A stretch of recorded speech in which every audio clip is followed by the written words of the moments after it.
volvimos recién desde las movilizaciones en el Obelisco y ahora nos metemos con nuestro compañero Patricio del Corro que está ahí en la conexión. ¿Qué tal, Leo, Lía, Tom? ¿Cómo andan? Buen día, Pato, ¿cómo ¿Cómo, estás? cómo estás, Pato? Ahí también volvió Tom, que recién estábamos desde el móvil. Bueno, arrancó movido, Bien, acá. arrancó movido el martes. Movidito ahí, me levanté temprano, estaba viendo también el móvil de Alerta Spoiler, una de las coberturas, digamos, que se hacen desde el lado de los laburantes, y también hacía un poquito de zapping ahí viendo Sí. al ágil lo que ustedes contaban, así que hervía un poco la sangre desde temprano a la mañana y un poco el doble discurso, ¿no?, de los grandes medios, especialmente de algunos a quien ya conocemos. Totalmente, totalmente.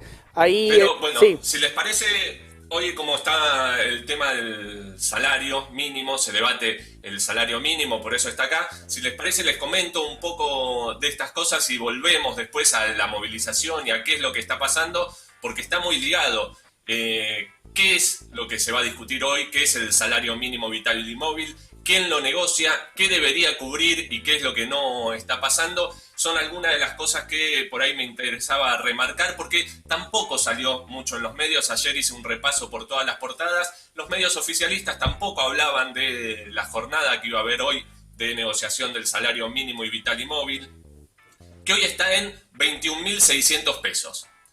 Quienes se van a sentar ahí a negociar con esa plata no viven probablemente ni una semana, y es mucho lo que estoy diciendo.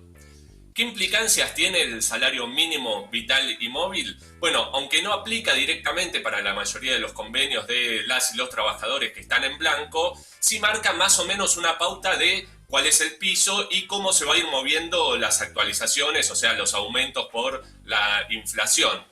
Este porcentaje es el que larga los llantos de los grandes empresarios, que siempre dicen que no tienen plata para pagar un salario miserable, como hoy es hoy de 21.000 pesos, pero sí afecta más directamente a otros sectores, como quienes cobran por ahí alguna asignación social, quienes cobran la jubilación mínima, quienes cobran, por ejemplo, la ayuda de un salario complementario, que es la mitad del salario mínimo, o sea, son 10.000 pesos hoy.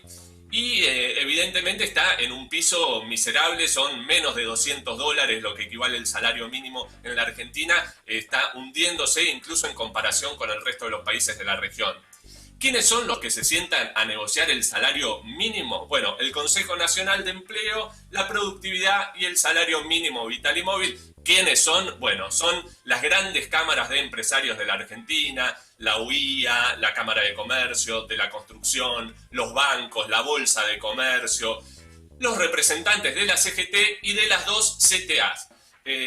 Ahí con 21.000 pesos, como les decía, no vive nadie. Yo más bien me animo a decirles que con 21.000 pesos algunos apenas se compran un par de zapatos de lujo o apenas pagan alguno de los trajes que tienen ahí, si no es que me quedo corto. Pero sin embargo son ellos los que van a negociar ese salario y también son los que están ligados a estos ataques mediáticos que se veía hoy a la movilización. ¿Qué debería cubrir el salario mínimo? Si nos basamos en la Ley Nacional de Empleo, que es la 24.013, debe garantizar la alimentación adecuada, condiciones de vida respetable, educación, vestimenta, asistencia sanitaria, transporte, recreación, vacaciones y demás disposiciones. No les quiero spoilear mucho, pero no se cumplió nada de esto, no se cumple nada, nadie alcanza con 21.000 pesos a cubrir eso. Pero sin embargo, el ministro de Trabajo de este gobierno, que se autodiagnostica como nacional y popular, salió a hacer algunas declaraciones sobre cuánto es un salario digno, que no va muy en consonancia con lo que dice la ley de empleo. Si les parece, vamos a escuchar a Moroni, el ministro, no del macrismo, no es Triaca, a Moroni, ¿qué dice sobre qué es un sueldo digno? Yo creo que el sueldo digno es aquel que estemos en condiciones de pagar y sostener. No es un representante de las cámaras patronales, no, es el ministro de Trabajo. Pagar en general, cuando uno escucha a los empresarios no podemos pagar estos sueldos, bueno, acá lo dice el ministro de Trabajo, por eso cuando uno escucha, ¿no?, que en la doctrina peronista se habla que el Estado es la conciliación entre el capital y el trabajo, acá tenemos una clase reducida en 6 segundos de lo que es un Estado de los grandes empresarios, al servicio de los grandes empresarios, más allá de los discursos. Uno dice si el árbitro tiene que ser del partido entre trabajadores y empresarios, Moroni, bueno, Paolo Roca, Manieto, todos ya salen a la cancha sabiendo que van a ganar. En cuanto parece que va a quedar el salario mínimo en 21.000 pesos, se habla más o menos como tope, como una locura bárbara que va a aumentar un 35%. Y acá, evidentemente, no va a aplicar la ley de empleo y lo que dice que debería cubrir, sino que va a aplicar lo que dice Moroni, lo que los empresarios puedan pagar. Así que, justamente, yo lo quería comparar con algunos datos que sacó la Junta Interna de Atindec, que calculó que un hogar constituido de una pareja con 2 niñes tiene que cobrar en marzo del 2021 92.900 pesos para satisfacer sus demandas. La misma Junta Interna del INDEC aclara que esto es lo mínimo. Entonces, calculemos que en marzo, esa familia de 4 personas, aunque si cobraran el salario mínimo, aunque trabajaran la pareja y los 2 niñes, no llegaría ni siquiera trabajando los 4 a lo que la Junta Interna de Atindec dice que es lo mínimo para poder cubrir sus necesidades. Entonces, cuando estamos discutiendo que el 42% de la pobreza, muchos de los cuales hoy están en esa movilización, porque están los sin techo, los tercerizados, los que no cobran ni siquiera un salario que alcance para pasar la línea de pobreza, se están movilizando y vos decís, tenés el 42% de la población, y decís, bueno, ¿qué se puede hacer? La pobreza se mide por ingreso. O sea que tirando a la baja los salarios, vos lo que estás haciendo es aumentando la cantidad de pobres.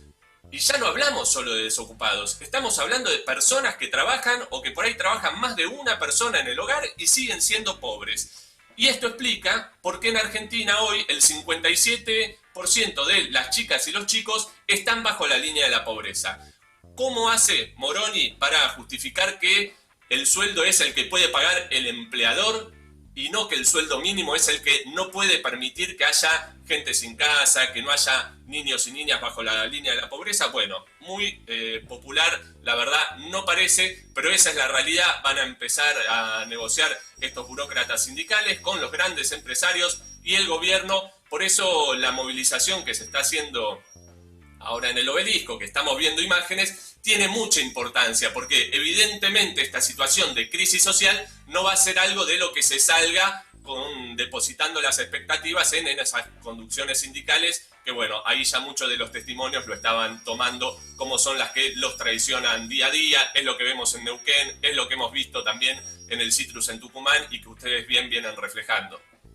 Bien, ahí el rol de las direcciones sindicales es clave. Ayer leía, lo levantó Telam, un comentario de Daer y de Acuña respecto de la negociación de hoy, donde en este marco que comentabas vos, Pato, yendo con los números que ellos plantean a un salario mínimo que no alcanzaría los 30.000 pesos, la CGT planteaba que demandarían ese porcentaje entre el 30 y el 35 puntos porcentuales, pero dicen y aclaran antes que lo más probable es que las presiones empresarias y la realidad económica obliguen a reducir finalmente algunos puntos de la demanda.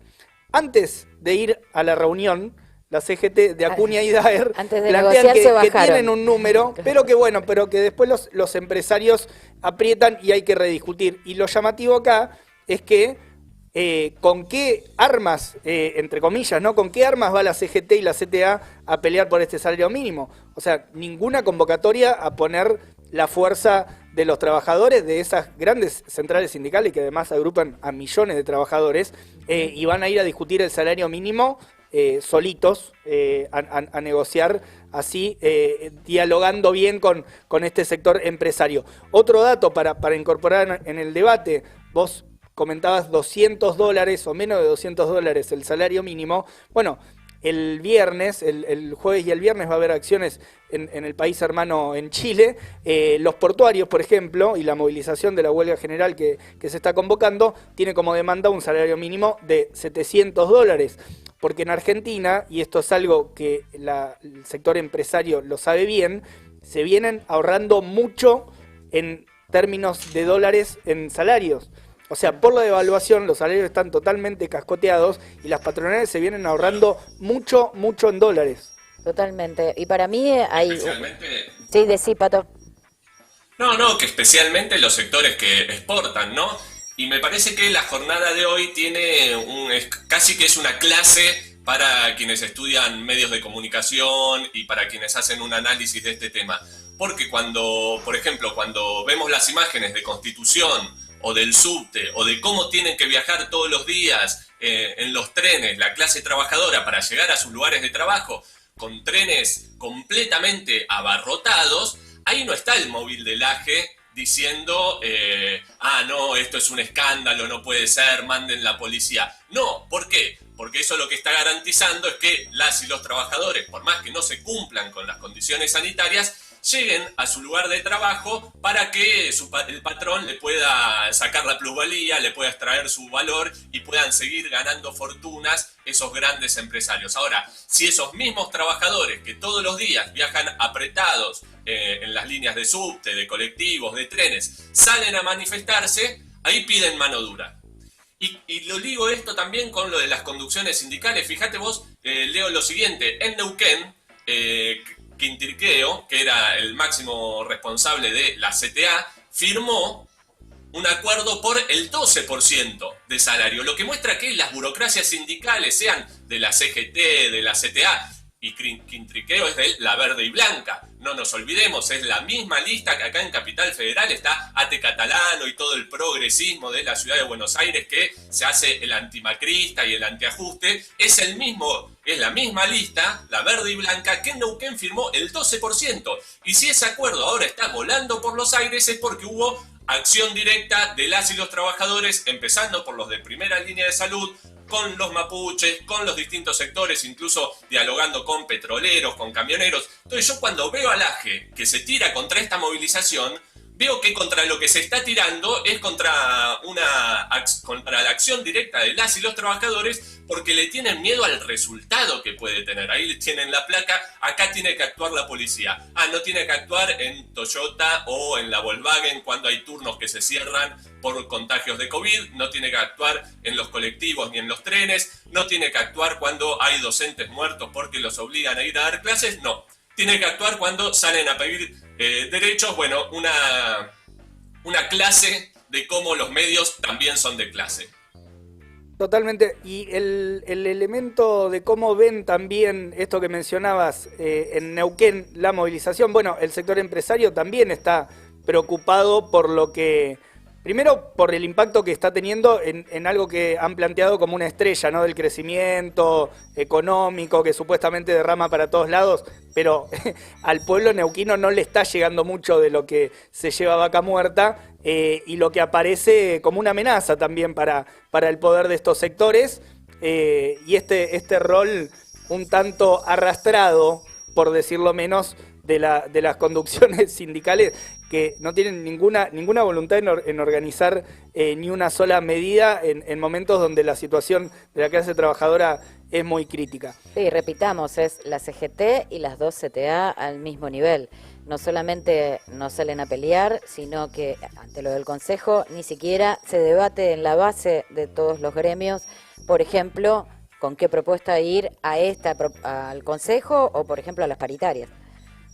Luchar menos. Totalmente. Y vean que no es solamente cuando pasa esto, ¿no? También lo vimos cuando desde Guernica, desde la Izquierda Diario, también tuvimos una cobertura, el único medio prácticamente que tuvo una cobertura desde las y los habitantes del predio que estaban ocupando, exigiendo una vivienda, pero vemos también cómo esos medios desaparecen cuando no hay ocupación de terreno. O sea, ahí no le importa al AGE o a los grandes medios de comunicación esos niños y niñas cómo siguen viviendo. Si ahora en invierno pasan frío, si se mueren de hambre, si son parte de los que están bajo la indigencia, si no pueden ir a la escuela ni siquiera porque no tienen zapatillas, ni hablar de la conectividad. Ahí no están esos medios de comunicación. Entonces intentan llenarle la cabeza a la gente diciendo, no, el problema es la movilización, el problema, cuando aparte se respetan los protocolos, es al aire libre, hay distanciamiento social. No, ahí el problema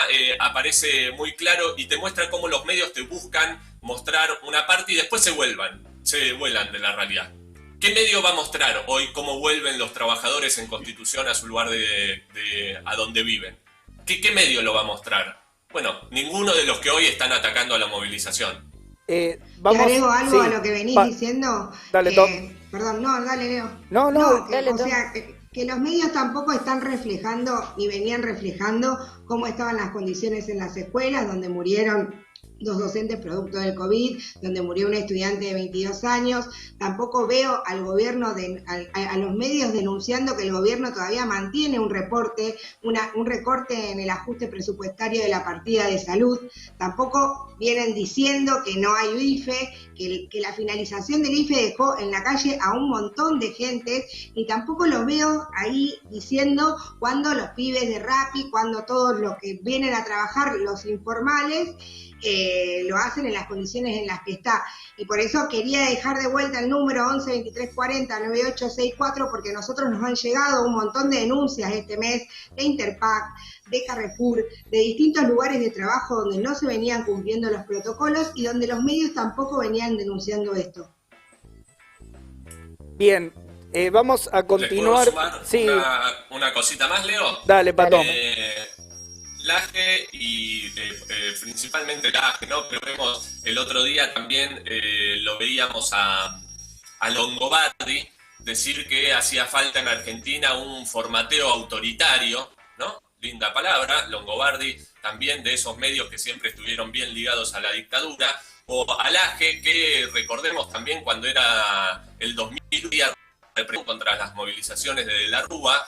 Entonces vamos viendo, ¿no?, cómo de todos estos medios se intentan reciclar, hablan de república y distintas cosas. En realidad el contenido siempre es el mismo, lo que piden es balazos, palos y represión para cualquiera que salga a pelear, y después siempre del lado de los patrones. Por eso es tan importante también darle fuerza y compartir lo que venimos construyendo y esta comunidad que venimos haciendo desde la izquierda a diario, porque si no, tus familias, tus amigos, tus compañeros y compañeras de laburo se quedan por ahí viendo eso, y hay que disputar también esa pelea de discurso contra los grandes medios de comunicación, y obviamente esa lucha empieza por las calles.